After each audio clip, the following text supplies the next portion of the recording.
Hello friends, welcome back to my channel. কেমন আছো তোমরা? আশা করব অনেক ভালো আছো। আমরাও কিন্তু অনেক ভালো আছি।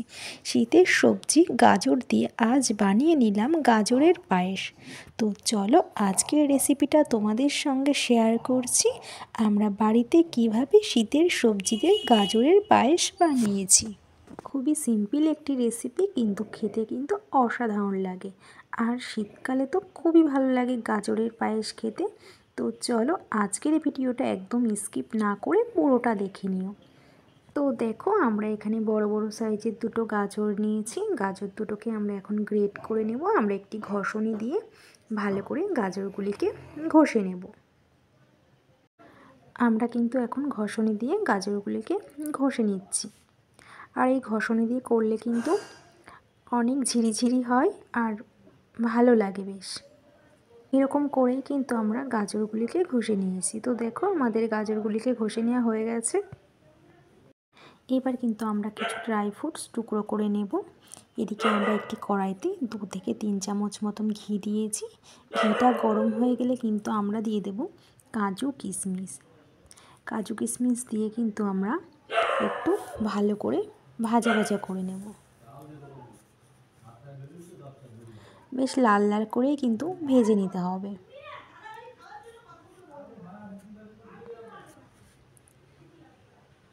ঠিক এরকম করেই কিন্তু ভেজে নিতে হবে।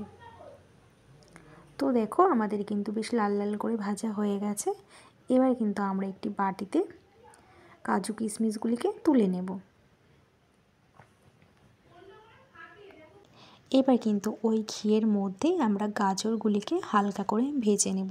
তো দেখো, আমরা কড়াইয়ের উপরে কিন্তু গাজরগুলি দিয়ে দিয়েছি। এবার কিন্তু খুব ভালো করে কিন্তু ভেজে নিতে হবে।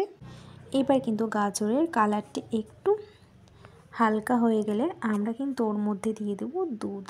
আমরা কিন্তু 1 কিলো দুধকে গরম করতে দিয়েছিলাম। দুধটা বেশ ঘন হয়েছে, আর ঘন হয়ে গেলে কিন্তু স্বাদটাও খুব ভালো হয়।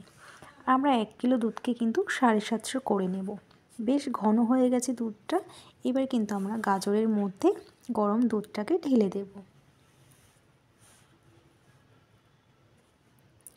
এবার কিন্তু দুধের সঙ্গে গাজরটাকে আমরা 10 মিনিট মতন ফুটতে দেব।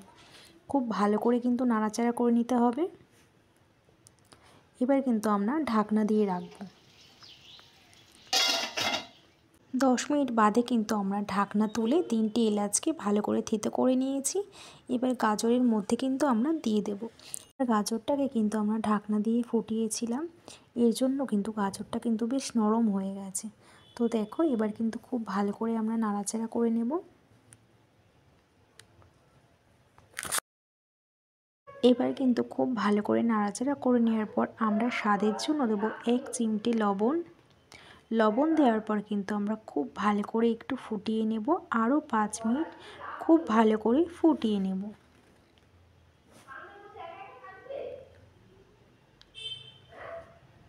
খুব ভালো করে কিন্তু আমরা ফুটিয়ে নিচ্ছি। আর দেখো, কালারটাও কিন্তু খুব সুন্দর চলে এসেছে, আর খুব সুন্দর একটু গন্ধ বেরিয়ে গেছে। এবার দুধটা গাজরটা মাখো মাখো হয়ে গেলে কিন্তু আমরা দেব মিষ্টি। আমরা একটু চিনির পরিমাণটা একটু বেশিই দেব। আর যে যেরকম মিষ্টি খেতে পছন্দ করেন সে সেরকমই দিতে পারেন। যেহেতু গাজরের পায়েস, এর জন্য কিন্তু একটু মিষ্টি মিষ্টি হলেই বেশ ভালো লাগে। এর জন্য আমরা মিষ্টির পরিমাণটা একটু বেশি দিয়েছি।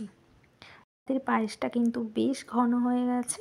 এবার কিন্তু আমরা দেব স্বাদের জন্য 50 গ্রাম গুঁড়ো দুধ। গুঁড়ো দুধটাকে এবার খুব ভালো করে কিন্তু মিশিয়ে নিতে হবে।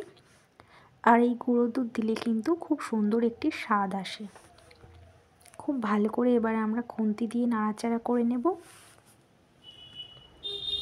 দেখো, খুব ভালো হয়েছে কালারটা, আর কিন্তু বেশ ঘনও হয়ে গেছে।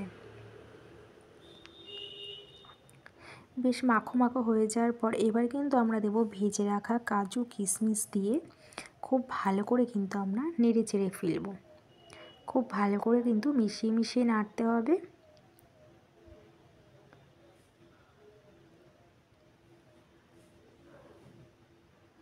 তো দেখো, আমাদের পায়েসটা কিন্তু প্রায় হয়ে এসেছে, আর খুব ঘনও কিন্তু হয়ে গেছে। এবার কিন্তু আমরা নামিয়ে ফেলবো একটি পাত্রে গরম গরম গাজরের পায়েস।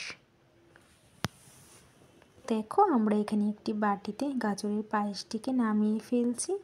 দেখো কত সুন্দর একটি কালার এসেছে, আর শীতকালে খেতে কিন্তু খুবই ভালো লাগে। তো ফ্রেন্ডস, এই ছিল আজকে আমাদের রেসিপি গাজরের পায়েস। আজকের রেসিপিটা যদি তোমাদের ভালো লেগে থাকে তাহলে কিন্তু অবশ্যই একটি কমেন্ট করে জানিও, আর চ্যানেলটিকে সাবস্ক্রাইব করে কিন্তু পাশে থেকো। তো আজকে এই পর্যন্তই, আবার দেখা হবে নেক্সট ভিডিওতে। ততক্ষণ ভালো থেকো, সুস্থ থেকো।